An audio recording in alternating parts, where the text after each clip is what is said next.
In this video, I'm going to be talking about the greatest film of all time, at least according to me, and that film is Barry Lyndon, Stanley Kubrick's 1975 film, which has just had a new 4K release from Warner Brothers. And this isn't the only version that I own. I also have the two versions from Criterion.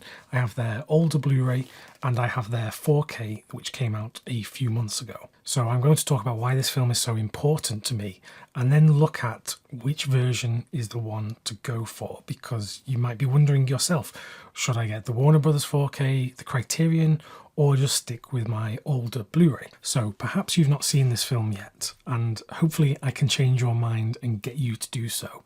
Because, like I said, this is my favourite film of all time. I think it is Stanley Kubrick's best work as well, obviously. And it's one that a lot of people still have skipped over. They've seen Kubrick's much bigger films like 2001 and The Shining, Clockwork Orange. But it's Barry Lyndon which seems to get overlooked a lot of the time.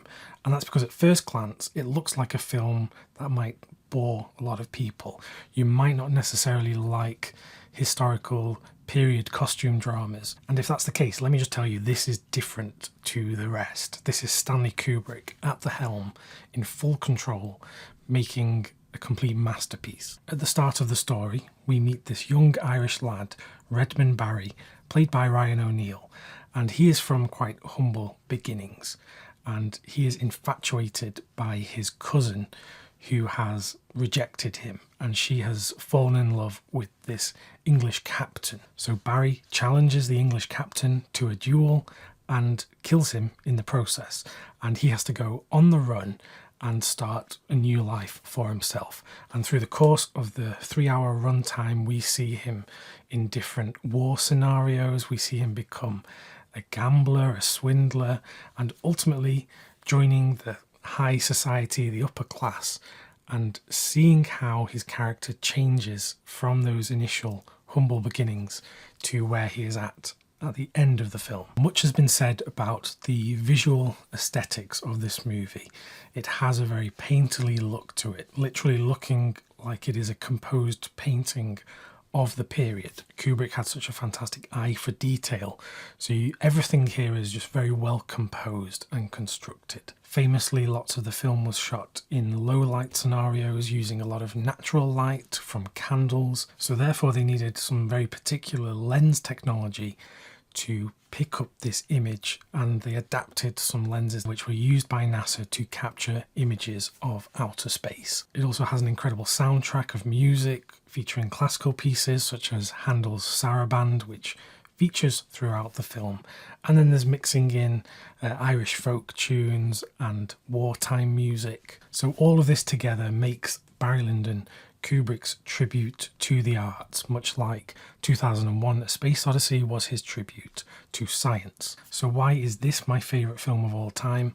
Well, it's very easy to dwell on all of those things I've just listed, the characteristics of the film and the techniques used, but it's something much more than that, and that's what I find harder to put into words. It really is difficult for me to convey in words the feeling that this film brings to me, and every single time I watch it, it is exactly the same. It never gets old. So maybe you will have the same reaction, or maybe you won't. Many people like me consider this to be Kubrick's best film, but then many others consider it to be one of his worst, and you will often hear people say that it's a very boring film, which I just completely disagree with. I am very glad to see the growing appreciation of this film. Since I first discovered it about 10 years ago, it has really grown in kind of collective admiration. I see a lot more people talking about this film, and I hope that's going to continue into the future. So if you've been on the fence, or maybe you hadn't heard about this but now you have, please do consider watching this film. But now let's talk about some of the different options for watching this film on physical media. I'll start with the new Warner Brothers disc, which I have here. It's available in a steelbook version and in a normal 4K standard case. The film has been restored in 4K from a scan of the original camera negative, and for the colours in the film they have used a reference from the early 2000s which was overseen by Leon Vitali, who was Kubrick's assistant, and he also stars in this film, by the way. And I can happily say that the 4K presentation here is amazing. The film looks like a film. There's no digital manipulation on screen here. It looks beautiful. The colours look authentic. It doesn't look completely skewed to how it used to look. And I think that is because of using that reference from the early 2000s. The high dynamic range really helps the image and the colours and the contrast without pushing anything too far to make it noticeable. And to my ears, the audio sounds perfect as well. All of the sound effects in the film, the dialogue, and of course the incredible music. So if you're thinking of getting the 4K of Barry Lyndon from Warner Brothers, then I think it is an excellent choice. But let's see how it compares to the Criterion 4K and the Criterion Blu-ray disc. So here is the Criterion 4K, and to cut a long story short, it looks very similar to the Warner Brothers disc that I just talked about. I can only assume that it is the same 4K scan of the negative. There hasn't been a separate scan for this release. However, there are some very minor differences between the Warner Brothers disc and the Criterion one.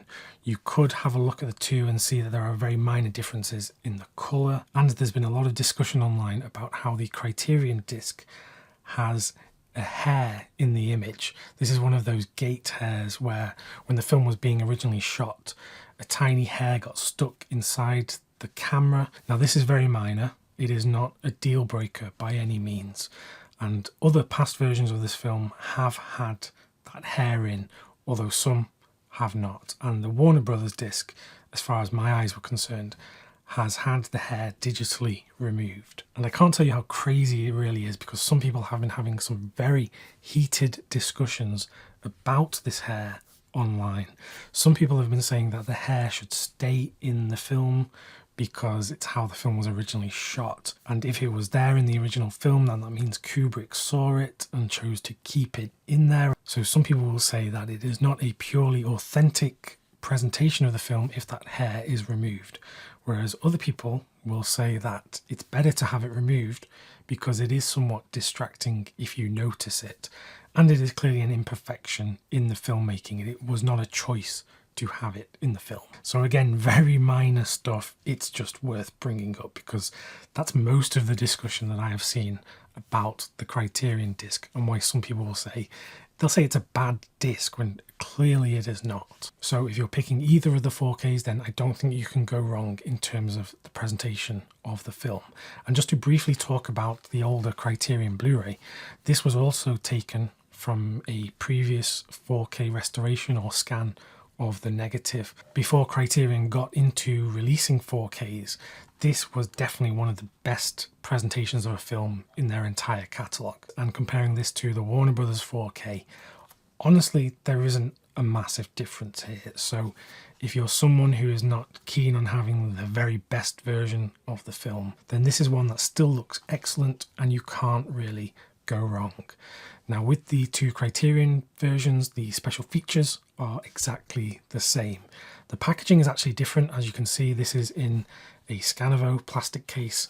This one is in a new digipack, and that's because it has one extra disc in it. So you have 3 discs in the 4K release from Criterion. And overall, which one would I go for if you can choose between the Criterion 4K and the Warner Brothers 4K? Well, I would probably go with the Criterion, and this is namely down to the biggest difference in the releases, which is special features. And the Warner Brothers disc doesn't have any really. It has a trailer on there. There isn't anything else, whereas the Criterion has absolutely tons. You have interview after interview on the film and the making of, and there is a booklet in here as well. So to conclude, if you're choosing between these two, I would go with the Criterion 4K, which if you're watching this when this goes live, you might still be able to get this in the 50% off Barnes & Noble sale. If you're in the UK, then you might just want to go with this because it probably will be the cheapest option for you to get. And the important thing is the film itself looks and sounds incredible, no matter which version you go with. So while that's not an exhaustive comparison of these different versions, I hope this has given you some idea about which version you would get if you want to own this film, which, by the way, I'll say again, it's my favourite film of all time. If you are considering watching it, then do so, because I think it is excellent. If you would like some more 4K reviews from me and Criterion recommendations, then there are plenty on the channel. You can click the video that's on screen right now and it will take you to a new one. Until next time, thank you very much for watching, and I will see you soon.